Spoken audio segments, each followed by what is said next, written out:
Je reviens sur le problème de l'orthographe en anglais. L'orthographe, plus exactement, des mots français empruntés par l'anglais au français. Quelque chose de fascinant dans cette orthographie du français par l'anglais, le mot orthographe voulant dire d'ailleurs lui-même l'écriture juste, l'écriture droite, c'est le respect extraordinaire de l'anglais par rapport à l'orthographe française.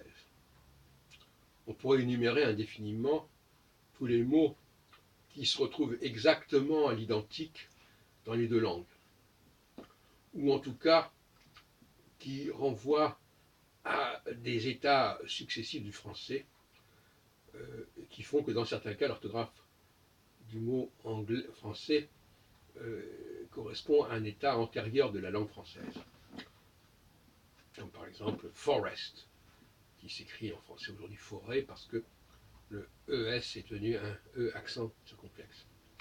Mais globalement, il y a un respect de la part des Anglais, non pas dans la prononciation du français, parce qu'il est rare que le mot français se prononce tel quel en anglais, et d'ailleurs quand il se prononce tel quel, les Anglais ont le sentiment qu'effectivement ils empruntent au français, alors que quand ils ne se prononcent pas tel quel, ils n'ont pas ce sentiment, cette conscience.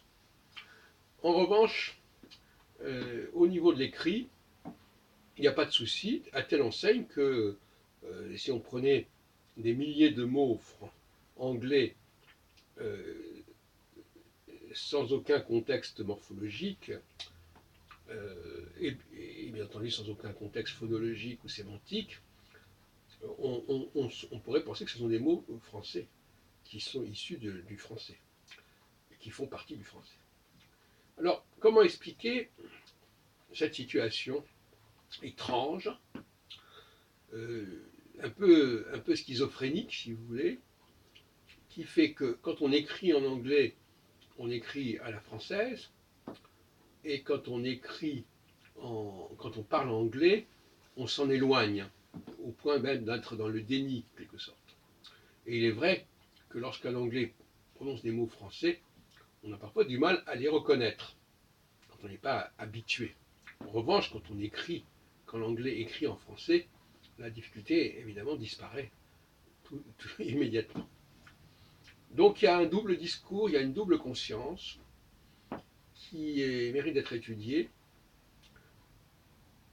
et même psychanalysée, si on peut dire. Pourquoi il en est ainsi?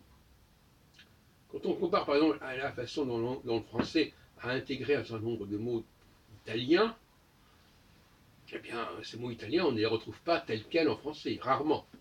Ils ont été francisés. Alors que l'anglais, en tout cas au niveau de l'écrit, n'a pas anglicisé les mots français qu'il a empruntés.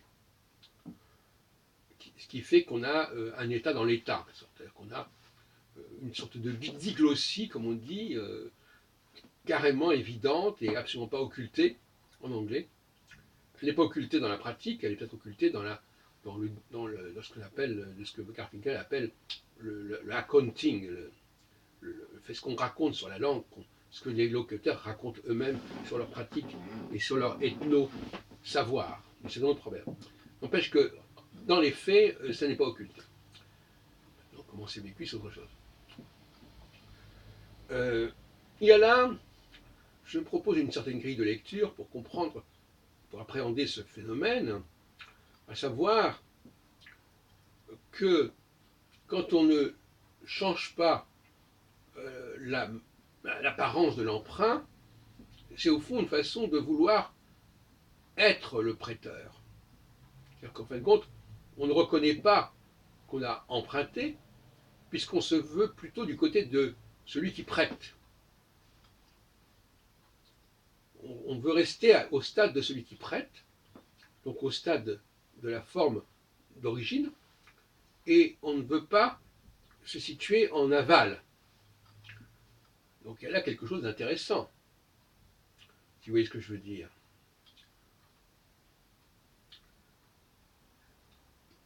C'est une façon de nier ce qui est en amont, puisqu'on se situe soi-même en amont. En écrivant le français tel qu'il s'écrit en français, on se comporte comme un Français. On se situe comme un Français.